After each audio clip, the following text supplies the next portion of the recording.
actually. So how's it been? Oh, that's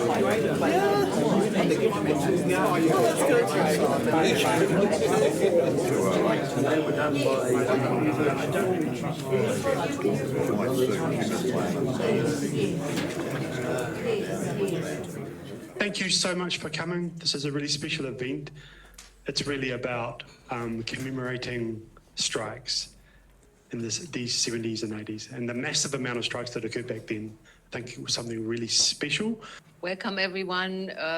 For the people who couldn't be here last night, I'm Brigitte Böhne-Spretnig. I'm currently the director of the Stout Research Center and until the 28th of February next year also Toby's boss, which feels sometimes very strange. Saying thank you so much for organizing, Toby. This is officially a Stout Center event, but it actually feels like a pretty significant union meeting to me.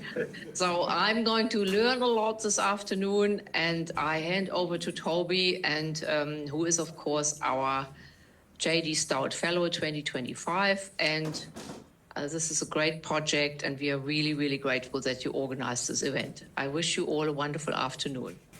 Thank you, Brigitte. Well, thank you, Brigitte. So I am the Stout Fellow. So this is organised for a fellowship I've got to write a book about strikes in the 70s and 80s. So my name's Toby Borroman. And just to briefly set some scene about strikes in the 70s, some of you won't remember much about that period, and others know heaps. So the idea behind this wee seminar is to let people involved in strikes speak, rather than have an expert like me, a so-called expert, speak to you. So it's basically just to hear the voices from the people who are actually involved on the ground. So the 70s and 80s was the biggest period of strikes in this country's history ever. In terms of workers involved, there were hundreds of thousands of workers, like nearly 400,000 workers at the top end in the general strike in 1979. So many amazing strikes went on. And there's a real story of growing confidence and power of unions, that unions held a tremendous amount of power on the shop floor and nationally, and really did manage to stop the tax on the cost of living, defending living standards and giving workers some security, trying to get equal pay and pay equity. And there's so many struggles that went on back then that are amazing. And also want to stress hopefully what will come out, I think there was a really amazing working class counterculture, if you like, of, the picket lines were sacrosanct. You don't cross a picket line, that there's a basic solidarity between workers on the shop floor, that you support each other, sort of workplace whānau, all that stuff. One thing for younger people, strikes back then were pretty much all blue collar, so about 90% of workers we went on strike in this period were blue collar, private sector, and often male. And that changes into the 80s, and we'll have a panel about that. So that was kind of the scene, and often in manufacturing, and often in precarious industries, as Roger will speak about the meatworks, for example, where workers were seasonal. So what else? In the 1980s, there was a huge change, and there was a lot of redundancies. It's called restructuring, a lot of job cuts, a lot of wage cuts, and that's where things really changed. We'll have some people speaking to that as well.